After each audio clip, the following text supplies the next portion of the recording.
Welcome into Between the Pylons. I'm John Camacho. And this is Jacob Waters. And this is another episode of the Power Rankings show from Between the Pylons. You know how it works. I do my rankings, he does his rankings. We combine them together and we get our Between the Pylons rankings. This is a good one, man. This is one of those rankings where just so much happened. It's a weird one. It's a weird one. Our entire rankings gets messed up, and it's really hard when it's like a team like the Bills loses to the Jags, and you're like, how far do the Bills fall?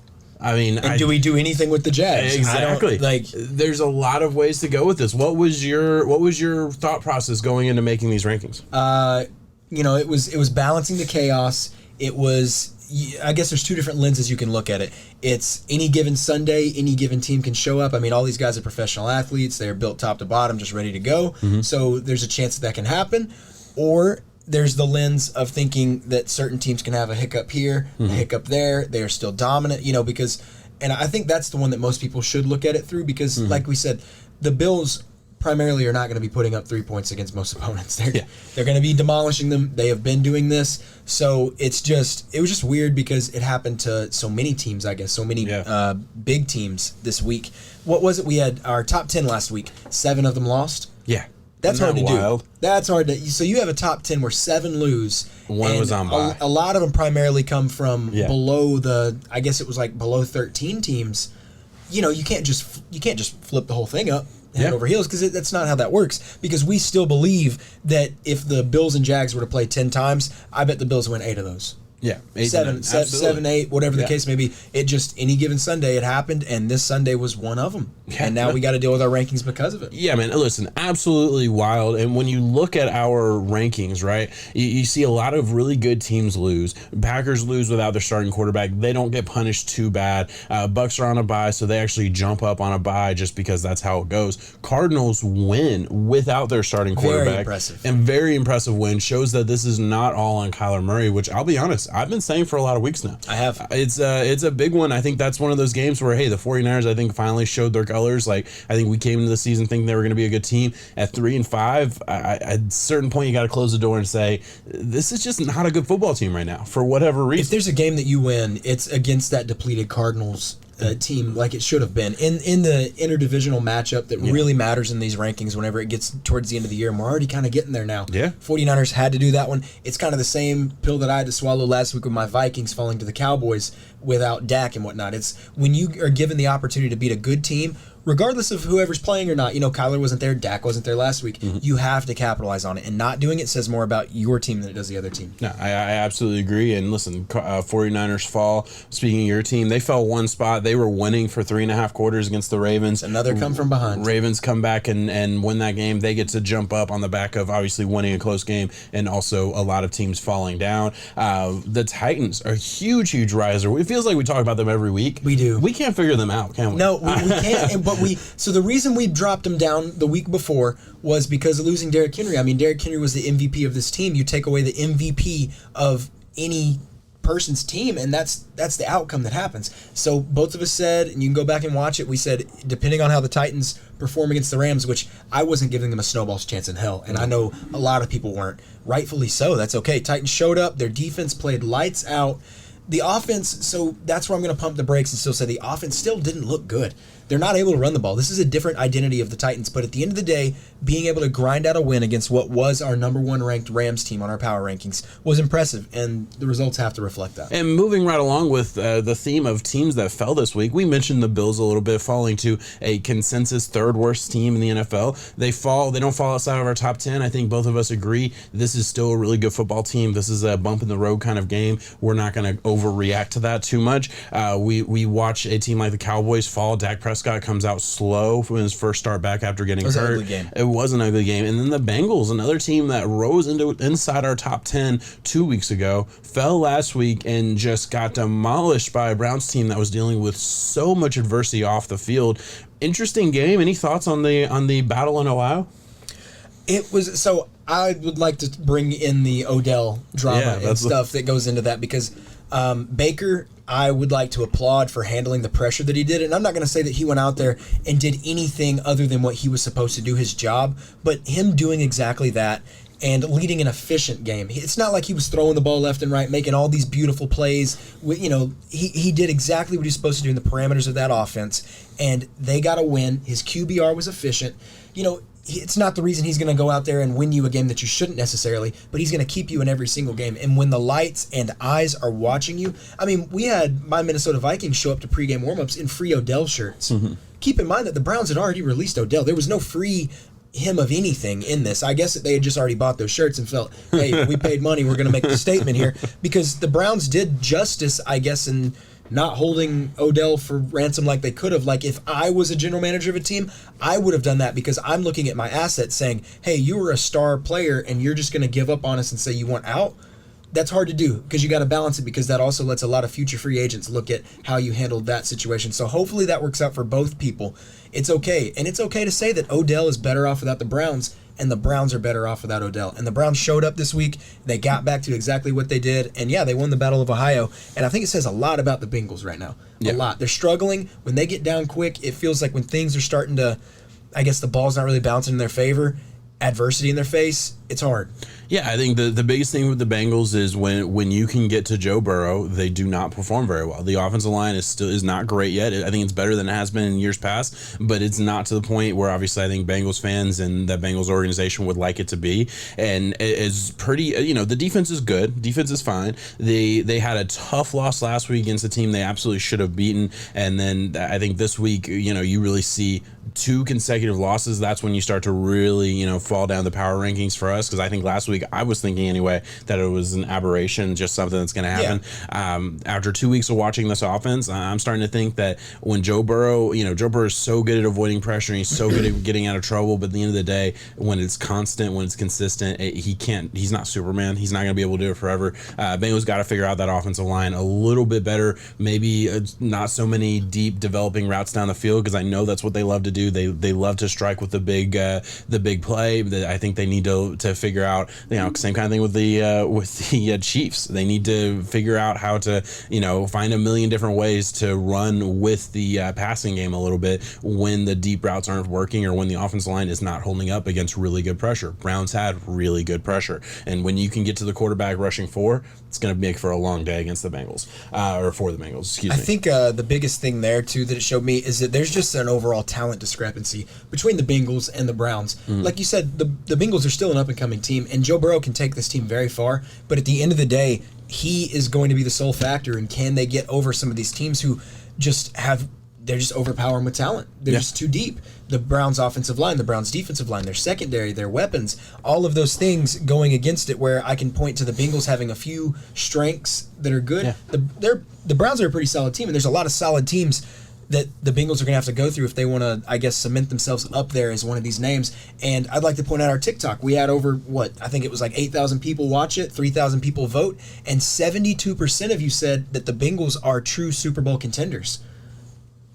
That's a staggering number. Yeah. I don't know if that team that showed up was a Super Bowl contender or not. Yeah, they're going to have to get back to the basics a little bit. The team that beat the Ravens and beat them handily, I want that team. Yes. The team we've seen the past 2 weeks, it's a very, very different team. And consistency is the big thing for good football teams. I would argue the Bengals are a good football team. They are not yet a great football team, and consistency is going to be a big part of what brings them over the hump there. Broncos getting a big win against the Cowboys. They jump up our power rankings. Broncos are a really tough team for me, man. Yeah. I love a lot of the pieces on there. They don't have a quarterback that is going to win you games, but he's not going to lose you games Teddy either. Played great, though. He did play well. But at the end of the day, I'll stand by my opinion of Teddy Bridgewater. He is the best backup quarterback in the league right now. I really believe that. I do not think he's always going to be a guy that teams are going to look at and say we can do better, because they're going to constantly be playing. On the other side of the field, there's going to be the Dak Prescotts. There's going to be, you play Mahomes twice a year, and he's having a bad year, but he's still a lot better than Bridgewater right now. Bridgewater's a great guy, great player, but I think, I feel like this is a team that's just really close. Really close defensively, really close offensively. Offensive line is there. It's pretty close. Jamante Williams is an up-and-coming star. I did a video on him that came out today. I think there's a lot of good pieces there. Can they put it together and make a run at the end of the year? Started off good, getting a big win against the Cowboys to end they won last week against the Washington. So on a 2-game winning streak, is this a team to look for to move up our power rankings? I mean, there's a chance that they could get in there and disrupt some of these rankings going later on and maybe snag an outside wildcard shot. Now, I'm going to just kind of taper it back a little bit, though, and say that they got off to an amazing start against the Cowboys due to some very, very weird plays. I don't know if you got to see it, but the Cowboys blocked a punt deep into Broncos territory. And where the guy blocked it, the ball went up in the air about right to the line of scrimmage and hit another Cowboys player in the face, which means that the Cowboys had possession but lost it. The Broncos got to take the ball. It was a wild turn of events. Bad. You get a block, and your special teams guy. The ball is right there. You just got a block. Why wouldn't you go for the ball? Right? You're at the 1 yard line, and if you would have been at the other side of that 1 yard line, or like of the line of scrimmage, he's 1 yard past the original line of scrimmage. If he was on the other side of that, no problem. They get the ball back because he was on that side of it. He touches the ball. Broncos fall on it. They get the ball back and get to go. And it score. affected it a lot because then the Broncos were able to go down there and do an efficient drive, eat some clock, and keep Dak on the sidelines. And I think that pressure sat with Dak, and it was the need to, oh my God, we got to answer now. We got to do this now. We got to do it now. And it just didn't work out in their favor off of that. Listen, I do get that, but I think Broncos that points played to good because I just want to say I think that points to a team that, like, the Broncos are good when they're ahead. I think this is a team they can control the game very well. They do have a good defense that can suffocate you a little bit. They're not a team that is going to that's going to come back from a lot of big losses or anything, or it's going to I think have that big fourth quarter comeback. I don't think that's what Teddy is. I don't think that's what they're built for. But I do think this is a team. Hey, that says a lot. They're close is all I'm trying to say. Next couple games they get to play the Eagles, Chargers, Chiefs, Lions over the next 4 weeks. They still win against the Chiefs. They still win against the Chargers, and they beat the Eagles and Lions like we think they probably should, at least according to our power rankings. They could be going into the later half of December as a team to really watch out for. I'm not saying it's going to happen. They've had a really weird year, and listen, we mentioned the early start. That early start was against some pretty good-looking opponents when looking back on it. They got to start the season off with the Giants, Jags, and Jets. That's a good way to start your season. They won those games, which they should still get credit for that, but not the greatest of competition for sure. This Cowboys win is their best win of the year, and I think before we move on to our final thoughts, the last team that I want to talk about is my Panthers, and I want you to talk me off a ledge here with the Panthers. You know where I've been with this team. You know how much I was in love with them pregame. I think they were on a roll until Christian McCaffrey gets hurt. The fact that they weren't able to survive a running back's injury, which I know Christian McCaffrey's awesome. That is a scary thing, I feel like, for any offense, that you should be able to survive an injury. At the end of the day, a good offense should have more than one. Exactly. Titans are a great example of surviving an injury. Over the course of that injury, they haven't been able to survive it. The passing game, I really like Joe Brady. I really like what he brings to the table. But at the end of the day, it seems like the good defenses in the NFL are all over it. The Patriots come to town, and they are all over that scheme that they want to run. There's not enough variety there. Whatever the issue is, talk me off a ledge here. Does this team still have a chance to be good? Maybe not even this year, but have we seen enough at least to say this could be a contender in 2022? Oh man, it's going to get bleak, I guess, because I'm worried about Sam Darnold, and I'm a big Sam Darnold fan. Yeah, I am too. Absolutely. I think it might be time to start looking at it where I've seen some good, promising things out of him, and then I've also seen some things that kind of reminds me, I guess, of the Teddy Bridgewater mentality when it comes to you're looking not so much as the way they play, but you're looking at the other team and you're saying, wow, their quarterback is better. Their quarterback is this. Is there a game where the Panthers have lined up this year and they've said, we have the better quarterback? I don't know. I don't know their schedule off the top of my head, but I can just say that it's probably pretty tight in there. Their defense is young. They have a lot of good stars. They have a lot of good, promising pieces to build on. So, Matt Rule, you'll be fine. It's a turning point, though. There's a huge fork in the road coming, and depending on who you get in at quarterback, if you decide to stick with Darnold, maybe it works out. Whatever you try to do with this McCaffrey offensive identity situation, it's a big fork in the road, and he's an offensive guru, apparently. So we're going to see how that works, how that goes down.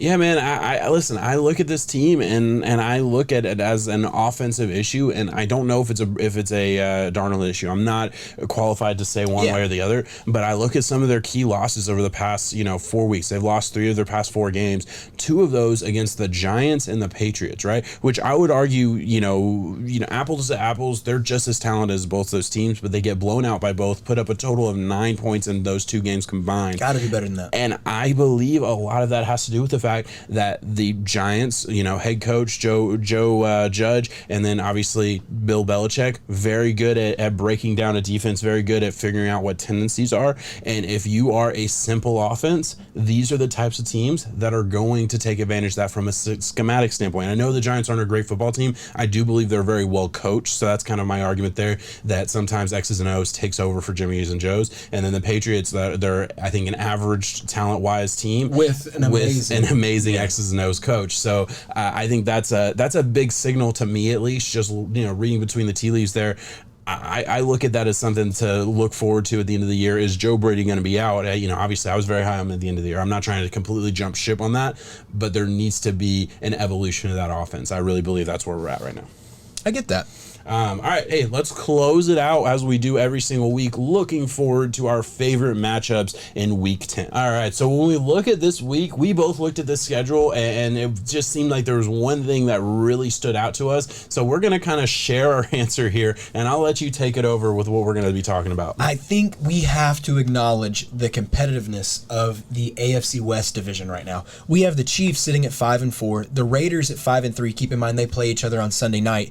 And then we have the Broncos at 5-4 and the Chargers at 5-3. This is completely up for grabs, and I would say one of those divisions that we looked at the beginning of the year and just penciled in the Chiefs. Just said, for sure, oh, that's a wrap. Maybe the Chargers have a chance. Right now, even though as much as I don't like the Broncos' overall team and essence sometimes, they're just as much in this as any other team out there. So this is going to affect the wild card rankings because all of these teams still have a lot of good football to play and have all the reasons to play for and more. And who's going to win this division? Yeah. No, absolutely. Listen, wild card, just to go out even further, we have the Steelers at 5-3, Browns at 5-4, the Patriots at 5-4. A lot of AFC teams sitting with 5 wins. The Bills AFC's about to stack up. Although the Bills should win that division, but they have the same amount of wins as the Patriots. So you never know. Mm-hmm. Any one of those teams can steal one of those last 2 wild card spots. All right, or is it 3 this year?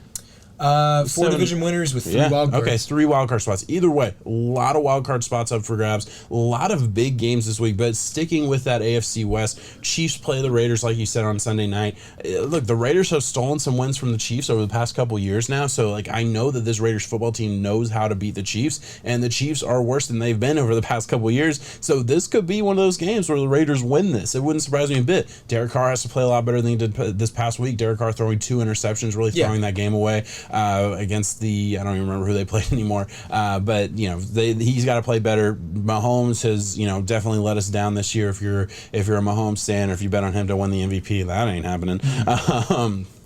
And then the Broncos facing the Eagles, which they should get a win there. This is another, winnable game for the Broncos. They've had a fairly favorable schedule so far this year. And then the Chargers playing the Vikings. Your Vikings, again, a 3-5 Vikings team. That should be a win for the Chargers. Definitely a big games to keep this division tight. It's very, very realistic that we see 3 AFC teams with 6 wins next week. We'll definitely see one, though. Yeah, I'm glad you expanded on it, too, and mentioned the entire AFC as a whole, because other than the Jags and Texans, off the top of my head... Dolphins. It's the only 3 teams out of it. They're the only 3 teams out of it. Everyone else is very much in there, and I say very much as in, they all have 5 wins. Yeah. I don't even know if there's one with 4. Seriously, they are all that good. NFC, you kind of have the top dogs up there, and then it kind of gets a little weird for the last maybe 2 wild card spots. There's going to be some fighting over that. But AFC is deep, and I don't know how it's going to shape up. Yeah, it's going to be fun. It could go any given way. You never know. Bengals are on bye this week, but the Bengals, Ravens, and Steelers and Browns, that division is completely up for grabs. Ravens with a 1-game advantage there, but it could go anywhere. It's going to be interesting. I will be in Miami to watch my Dolphins get humbled by the Ravens. Hey, weird things have happened. I've seen some crazy games over the past couple weeks, so maybe the Dolphins have a chance, but it'll be fun to be in Miami. I'll be in Nashville watching the Titans hopefully get over all these injuries. I get to see the injury game, I guess, don't I? Exactly. Titans Saints. That's that game looked really good a couple weeks ago. It did. That's unfortunate. But all right, we will close it out right there. Thank you so much for watching. Peace. 7.